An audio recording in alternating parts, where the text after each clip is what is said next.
What are your hopes for kind of the way you present yourself as CTX at the Senate convention here at the end of July?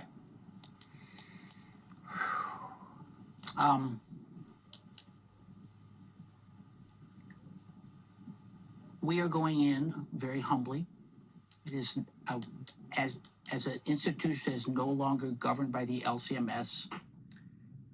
So what I'm hoping is that, and this is probably our hope for every convention, minimal damage is done. Other people might say, no, every convention is about bringing our universities more in line, right? So you've got two different opinions.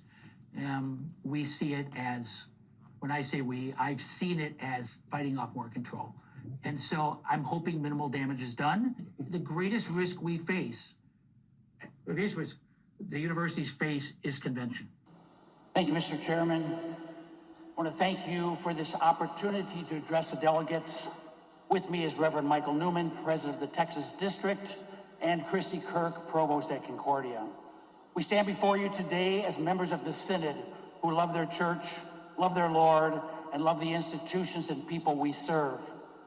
Let me begin by saying that it was never our intent to have to stand here today and speak to a body of believers so distraught over this issue. From the moment we began exploring a new model of governance, we sought dialogue with the church.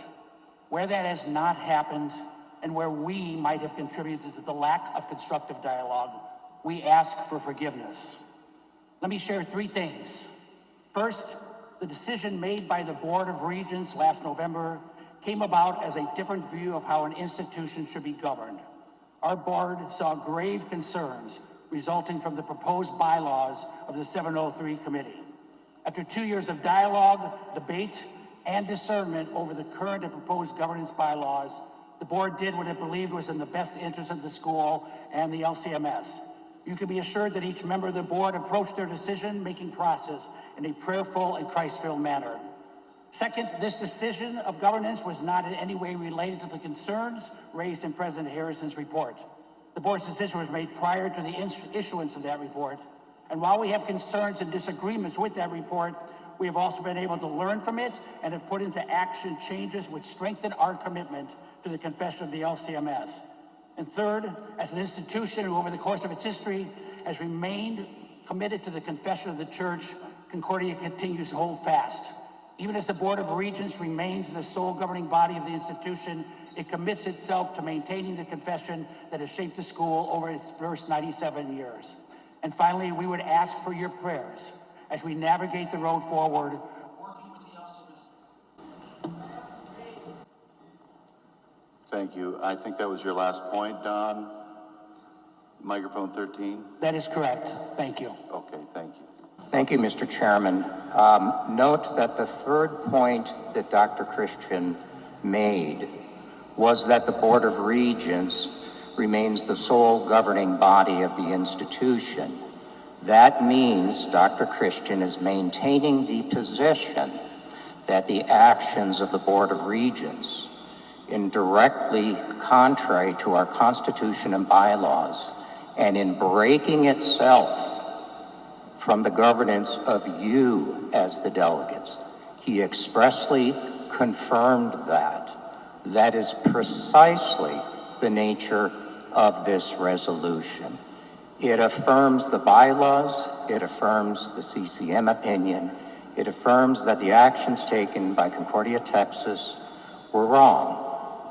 It's wonderful that he made his confession. Those things certainly can continue. The discussion on those can continue, but it's a separate issue. As President Hardy noted at the very beginning, it's one thing to maintain a position continually in direct conflict with our Constitution and bylaws. It's a separate issue to seek reconciliation separately. Thank you, Mr. Chairman.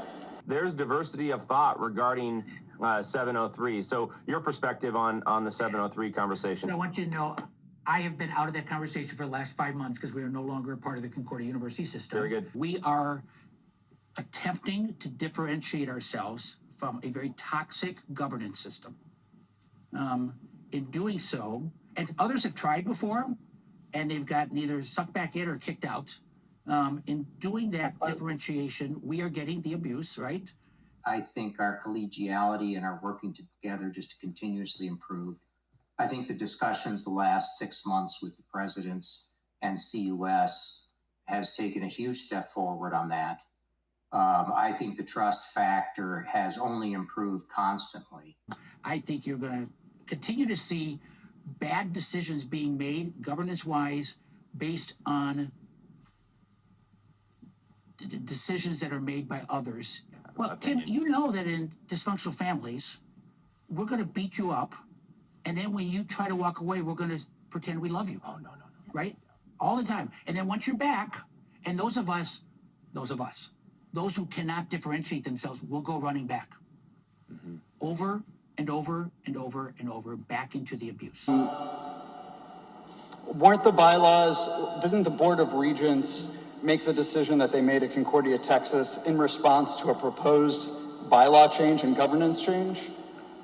I'll let the chair, or I'll let Reverend Hardy or Price answer that question. Yes, Reverend Chairman, to the delegate.